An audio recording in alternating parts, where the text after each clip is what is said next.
Hey guys, happy Thursday. Wow. I don't even know where to begin with this one.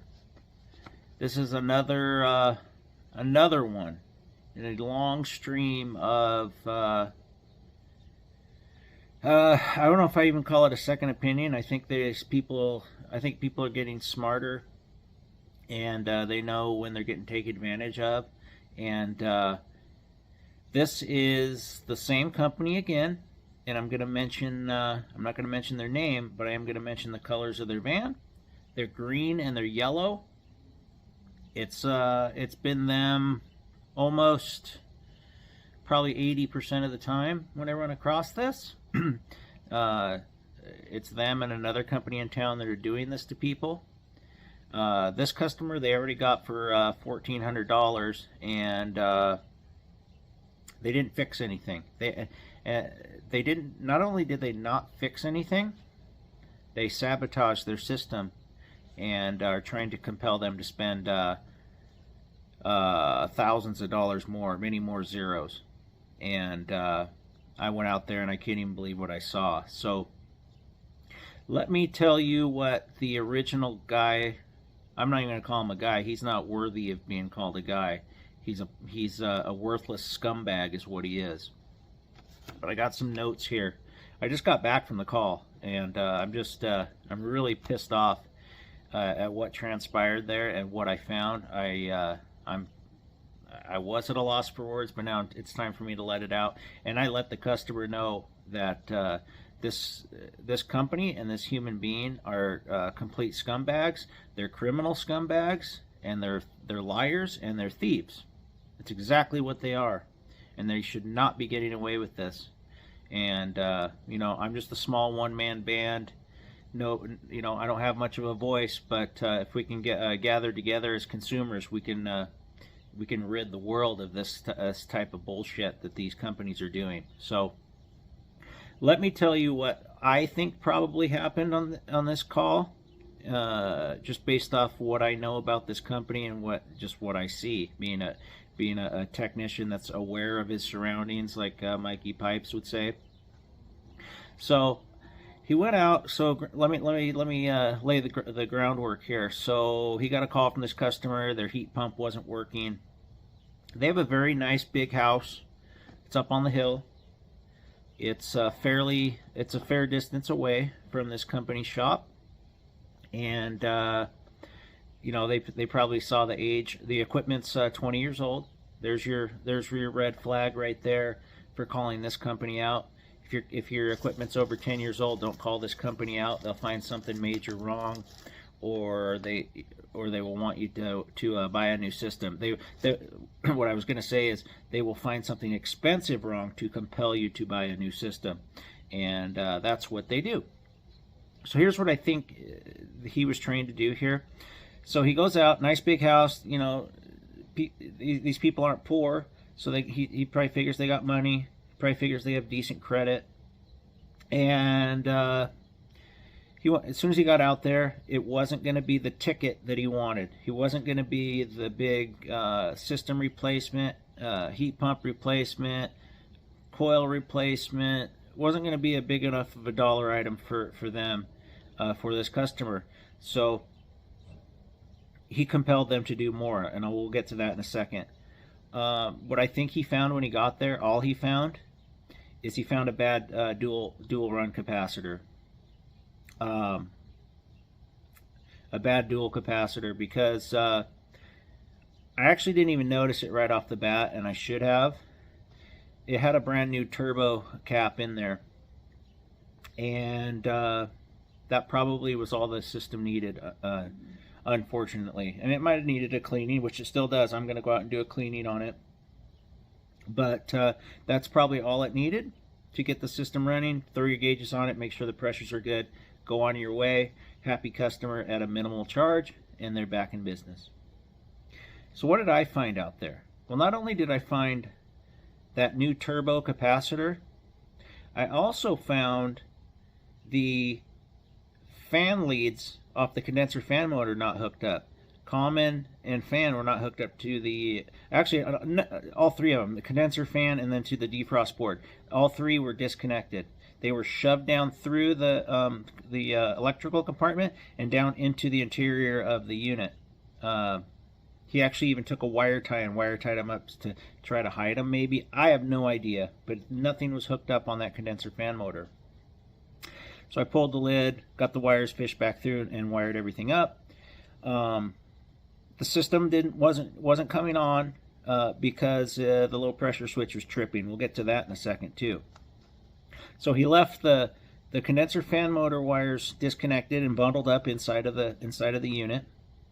He left the disconnect, the plunger out of the disconnect. Now granted, well, I should tell you why this is bullshit first.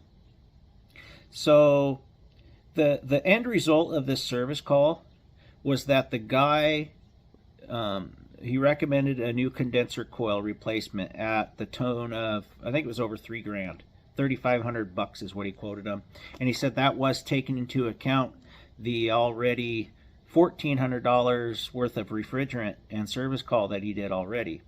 See, because this guy only came out for a capacitor, and what he told them was that their condenser coil had a leak. Okay, so, and I'm only going by, they showed me what he wrote in the email, and then what he was trying to sell them. But what he wrote was that he pressurized the entire system, condenser, line set, and evaporator, to 460 psi, and he said that it held for 2 hours. Now, if I have a system, an entire system holding at 460 psi for 2 hours, I'm pretty compelled to think that that's a pretty tight system and there's not a leak somewhere. But even after that, he took some pictures. I wish I had these pictures. I haven't got them from the customer yet. There might be a part 2 to this that shows a little dirt and moisture at the bottom of the coil, and he's calling that refrigerant oil. Now, no way for him to prove this. The customer didn't watch him do any of this. I know I'm kind of jumping around here, but you'll get the whole story. I'm saying it's dirt and water, and I'm going to clean up their coil.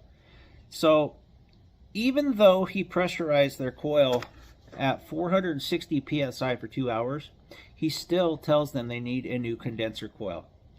Now, what he's trying to do there is he's trying to make the ticket so large that it compels them to buy a new system. And lo and behold, he not only gave them the price for a condenser coil on a 20-year-old Goodman GSZ heat pump, he also gave them a price for a replacement. And I think it was about 18 grand. And that was taking into account his repair that he already did. Give me a break.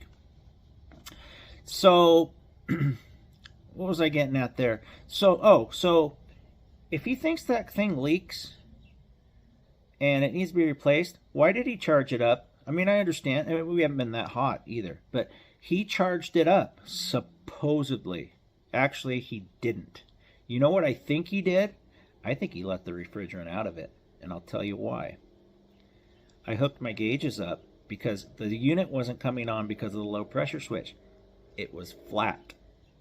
Now, tell me a system that would be pressurized at 460 psi for 2 hours, that if you were to charge it up with refrigerant, that it would be dead in 5 days. Do you think that's going to leak out that fast, or leak out at all? Because it's holding. Held for 2 hours at I'll say it again, at 460 psi. There was nothing in it. So I think not only did he drain the refrigerant out of the unit, he left the fan disconnected, and he left the plunger out, and he did sabotage something on their thermostat too, because the customer said he didn't have this problem, but I couldn't get the keypad to push down below 68 degrees to get the AC to come on via the thermostat. He did some sort of lockout because it was flashing something like keypad locked or something on the thermostat. So this guy is a walking menace, and he's doing stuff to these systems. I don't know, I mean, I shouldn't say one guy. It's this company, because it's not just the one guy there. Somebody's training these guys to do this. So, in closing, I think all that was wrong with the system was a bad capacitor. So this guy sabotaged it to compel them to buy a new system, and I'm going to make sure that everybody knows it. That customer knows it. I'm going to make sure they know it at some point. I'm gathering ammo and details. Now, I don't know what I can do. I don't want this to become more than it is. I just want them to do the right thing, okay? Quit trying to sell shit that people don't need. So I'm going to go back out there tomorrow. My fault, and it's okay, guys. We're going to be fine. They have emergency heat. It's actually, we're going to be using heat this weekend. It's going to be only in the upper 50s for highs. But what was I getting at with that? Oh, so I didn't have a full nitro tank. I'm going to go out there tomorrow. I'm going to pump it up. I'm going to watch that it doesn't drop. I'm going to actually put refrigerant in it, and I'm going to put a new thermostat on there because the one they have on there's a little wonky, and they're going to get out of there at a reasonable price, and they're going to have a system that's running, and I'm not going to try to sell them something they don't need. I'm going to clean the condenser coil. I'm going to look at the evaporator coil, make sure that it's not caked up, make sure they got a clean filter in the system, which you had a box of them sitting next to it. But this crap, all these notes I took, that's bullshit. Trying to sabotage and get money out of these people, and it really pisses me off. It really pisses me off, and it's got to stop. Somebody's got to police these guys because they're ripping people off. They're thieves. I'm out.